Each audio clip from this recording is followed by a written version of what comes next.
नमस्कार मित्रों, मैं हूं राकेश अचल और आप देख रहे हैं अपना प्रिय चैनल यूट्यूब पर चक्षुदर्शी। आपका बहुत बहुत स्वागत करता हूं। अगर आप पहली बार इस चैनल पर हैं तो आपसे पहला अनुरोध यही है कि आप इसे सब्सक्राइब कर लें और बाद में वीडियो के अंत तक मेरे साथ बने रहें। आज मैं आपसे बात ऐसे मुद्दे पर करूंगा जिस पर बात करने में लोग कतराते हैं, क्योंकि एक तरफ देश में गोदी मीडिया है और एक तरफ कांग्रेस का मीडिया है, लेकिन हम तो आपके मीडिया हैं।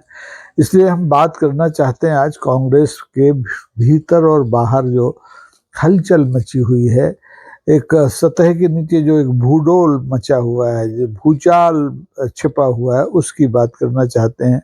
संसद का जो मौजूदा सत्र समय चल रहा है, आपको पता है, उसमें कांग्रेस ने सरकार को घेरने की बहुत कोशिश की, और लेकिन जिस ढंग से समूचे विपक्ष को कांग्रेस के साथ खड़े दिखाई देना चाहिए था, ऐसा नहीं दिखाई दिया। और इस बीच में कांग्रेस के भीतर, कांग्रेस के बाहर, सुदूर कर्नाटक से लेके इधर पंजाब तक, इधर बिहार तक, चारों तरफ विधानसभा से लेके संसद तक एक ऐसे संकट की आहट दिखाई दे रही है जिसे समझना बहुत जरूरी है। यह है दरअसल एक खुली तस्वीर है, लेकिन इसे कोई पढ़ना नहीं चाहता।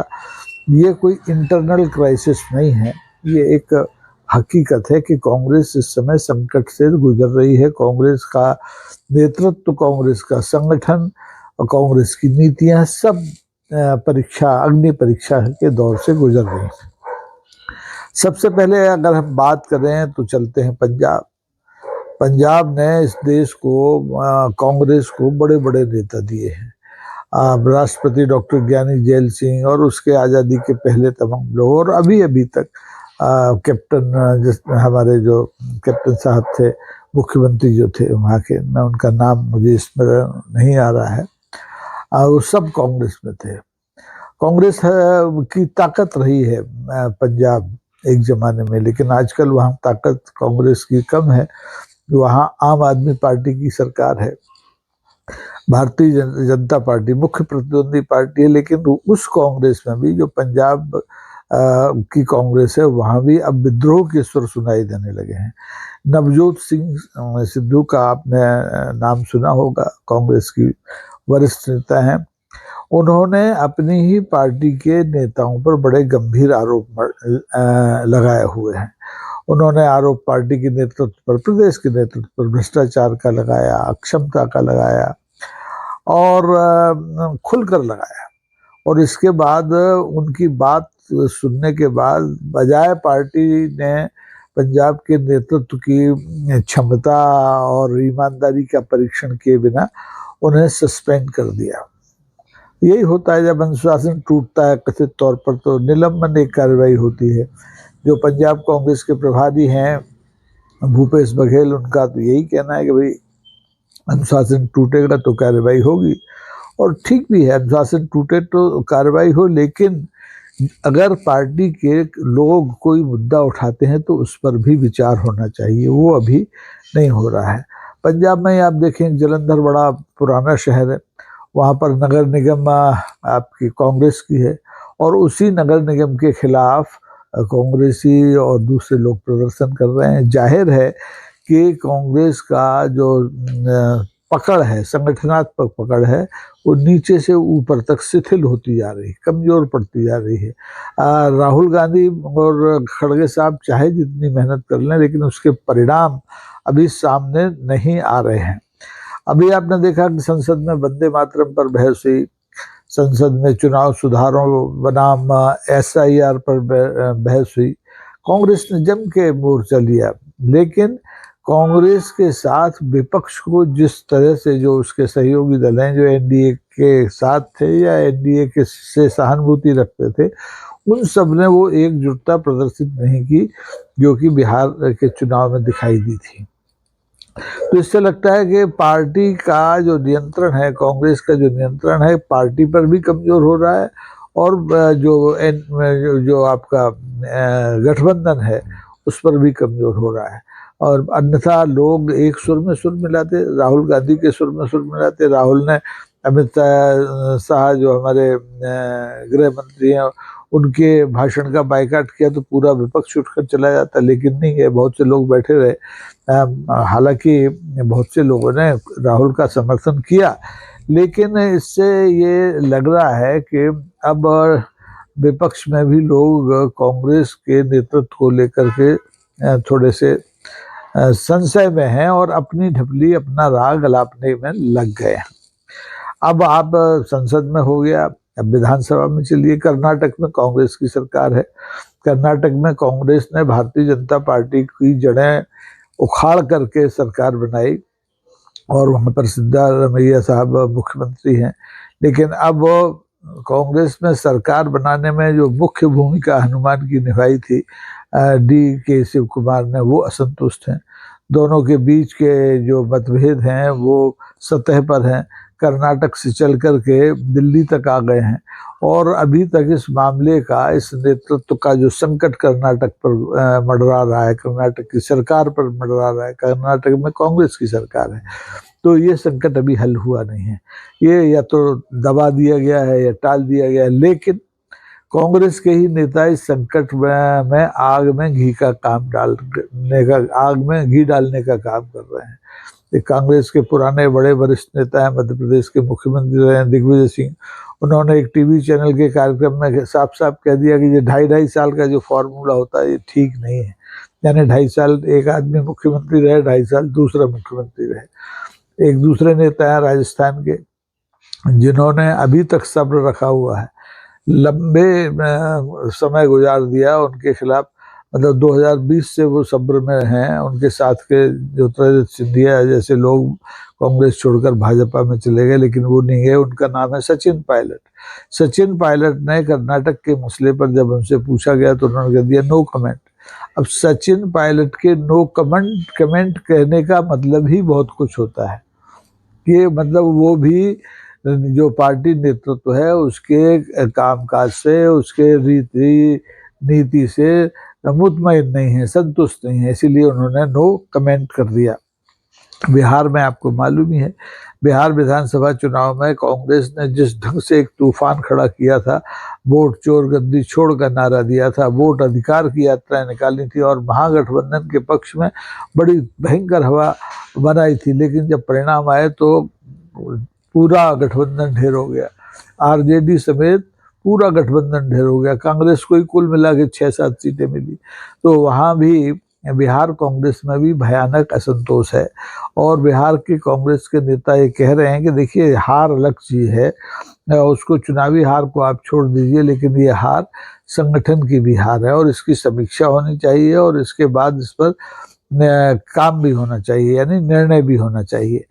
अब सवाल ये है कि ये कांग्रेस के भीतर और बाहर जो चल रहा है उसमें मौजूदा नेतृत्व क्या करे। मौजूदा नेतृत्व किसका है? राहुल गांधी का। पार्टी के अध्यक्ष 83 साल के मल्लिकार्जुन खड़गे साहब जरूर हैं, लेकिन सब कुछ तो राहुल गांधी के इर्द गिर्द घूम रहा है। वही मोर्चे पर सबसे आगे खड़े भी दिखाई देते हैं, संसद में भी और सड़क पर भी। इसलिए सवाल ये है कि क्या ये नेतृत्व का विवाद है, क्या ये अनुशासन का मामला है जो कांग्रेस में घट रहा है नीचे से ऊपर तक, क्या इसमें गठबंधन में तालमेल में नए सिरे से कुछ करने की जरूरत है, और क्या कांग्रेस जनता के मुद्दों को जिस आक्रामकता के साथ पेश किया जाना चाहिए वो नहीं कर पा रही है। हालांकि मेरी दृष्टि में ऐसा कुछ नहीं, मुझे लगता है कांग्रेस जितना कर सकती है वो कर रही है, लेकिन मुद्दा तो है। और दूसरा ये है कि क्या पिछले 2-2.5 साल में कांग्रेस को जो विधानसभाओं में लगातार पराजय का सामना करना पड़ रहा है, इसका भी कांग्रेस के नेतृत्व पर और कांग्रेस के संगठन पर कोई मनोवैज्ञानिक असर तो नहीं पड़ रहा है। ये ऐसे मुद्दे हैं जिन पर कि विचार किए बिना कांग्रेस देश को सबल प्रतिपक्ष नहीं दे सकता, जबकि उम्मीद सबकी कांग्रेस से है। कांग्रेस राष्ट्रीय पार्टी है, कांग्रेस के पास अपनी विचारधारा है, कांग्रेस के पास अपनी विरासत है। इन सब के बावजूद कांग्रेस इन दिनों लगातार दुर्दिनों का शिकार हो रही है, ये कांग्रेस की चिंता का भी विषय है और देश में की राजनीति में दिलचस्पी रखने वाले आम लोगों की चिंता का भी विषय है। अब देखिए, कांग्रेस तो लगातार टूटती रही है, बनती रही है, बिगड़ती रही है। आज भी देश में कई कांग्रेसें हैं। बंगाल में आप देखिए तृणमूल कांग्रेस है, महाराष्ट्र में एनसीपी है, नेशनल कांग्रेस है जो अपने शरद पवार की है। कहीं कुछ है, कहीं कुछ है। जम्मू कश्मीर में भी शायद जो हमारे एक केंद्रीय मंत्री पुराने थे आज़ाद साहब, उन्होंने भी कोई कांग्रेस बना ली हो तो पता नहीं।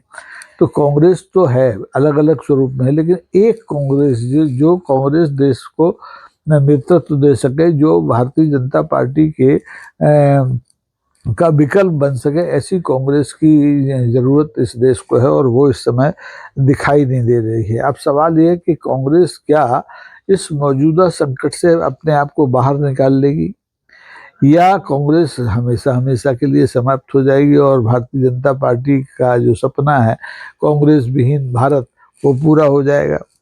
अब ये भी देखना है कि कांग्रेस की असली दुश्मन कौन है, भाजपा है या कांग्रेस की दुश्मन खुद कांग्रेस है। कांग्रेस में अपनी टक्कर अपने से है या फिर शाहजहां से है, ये वाला मामला भी है। क्योंकि देखिए, कांग्रेस में लगातार पिछले 2 दशकों से ये उठापटक चल रही है और 11 साल से तो और ज़्यादा हो रही है। हालांकि 11 साल में कांग्रेस ने अपनी गिरावट को थामा है, 44 से बढ़ के 90-99 तक आ गई है और भारतीय जनता पार्टी को 400 पार करने से रोक भी लिया है। लेकिन इससे बात बन नहीं रही है। कांग्रेस का जो अंदरूनी संकट है वो देश की राजनीति को प्रभावित कर रहा है। इसलिए ये जरूरी हो गया है कि कांग्रेस का मौजूदा नेतृत्व इस संकट को दूर करने के लिए फौरी कदम उठाए और एक ऐसा संदेश दे कि हाँ, जनता निराश न हो। कांग्रेस एक विकल्प के रूप में, भारतीय जनता पार्टी के विकल्प के रूप में सबके सामने खड़ी हुई है। लेकिन देखना होगा, संसद का ये सत्र समाप्त हो जाए। संसद के में कांग्रेस भरपूर लड़ी, इसमें कोई दो राय नहीं। लेकिन अब इस सत्र के समापन के बाद देखते हैं कि कांग्रेस किस नई मुद्रा में देश की जनता के सामने आती है। कांग्रेस को अब बिहार के बाद बंगाल भी जाना है। बंगाल में हालांकि उसका सत्ता संघर्ष नहीं है, बिहार की तरह बंगाल में भी वो सत्ता के लिए नहीं लड़ेगी, लेकिन बिहार में के बाद बंगाल में भी उसे भारतीय जनता पार्टी को रोकने के लिए लड़ना है। अब वो तृणमूल कांग्रेस के साथ लड़ती है या तालमेल बिठा पाती है या नहीं बिठा पाती है, या एकला चलो की नीति पर चलेगी, यानी उसको अपना वजूद उन देश के उन तमाम राज्यों में फिर से पैदा करना है जो उसके हाथ से जा चुके हैं। देश के गिने चुने राज्यों में कांग्रेस की सरकार रह गई है और वहाँ भी संकट है। कर्नाटक इसका सबसे बड़ा उदाहरण है। तो देखना होगा कि ये जो नया साल आ रहा है ये कांग्रेस के लिए कौन सा संदेश लेकर आता है। कांग्रेस का एक मजबूत विपक्ष के रूप में, कांग्रेस क्या एक भारतीय जनता पार्टी के सबल विकल्प के रूप में जनता के सामने अपने आप को प्रस्तुत कर पाएगी, या धीरे धीरे धीरे धीरे रसातल में चली जाएगी। तो जनता की नज़र इन सब पर है, मेरी भी है, आपकी भी है। आप इस बारे में क्या सोचते हैं, कमेंट करके ज़रूर बताइए। आप लोग कमेंट करने में थोड़ी कंजूसी कर रहे हैं, इससे मेरा उत्साह भंग तो नहीं होता लेकिन बढ़ता भी नहीं है। तो आज के लिए बस इतना ही। आप देखते रहिए चक्षुदर्शी, लोगों को दिखाते रहिए, शेयर करिए, लाइक कीजिए और सब्सक्राइब भी कीजिए। नमस्कार, जय हिंद।